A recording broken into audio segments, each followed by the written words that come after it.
தென்காசி மாவட்டம் குற்றாலம் மெயின் அருவியில் நீர்வரத்து சீரானது. அது தொடர்பான அந்த அண்மை செய்தியை பார்த்து வருகிறோம்.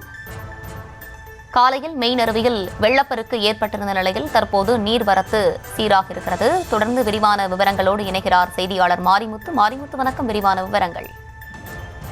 நிச்சயமாக தென்காசி மாவட்டம் மேற்கு தொடர்ச்சி மலைப்பகுதியில் அமைந்துள்ள குற்றால அருவிகளை பொறுத்தவரை ஜூன், ஜூலை, ஆகஸ்ட் இந்த 3 மாதங்களும் சீசன் காலமாகும். இந்த நிலையில் 2 நாட்களாகவே தென்காசி மாவட்டத்தின் பல்வேறு பகுதிகளிலும் மழையானது பெய்து வருகிறது. குற்றாலம் மெயின் அருவியை பொறுத்தவரை இன்று காலை வெள்ளப்பெருக்கு ஏற்பட்டு சுற்றுலா பயணிகள் குளிக்க தடை விதிக்கப்பட்டிருந்தது. தற்போது அருவியில் நீர் குறைந்ததை அடுத்து சுற்றுலா பயணிகள் குளிக்க அனுமதிக்கப்பட்டுள்ளது. மேலும் இன்று விடுமுறை தினம் என்பதால் சுற்றுலா பயணிகள் கூட்டம் அலைமோதி காணப்படுகிறது.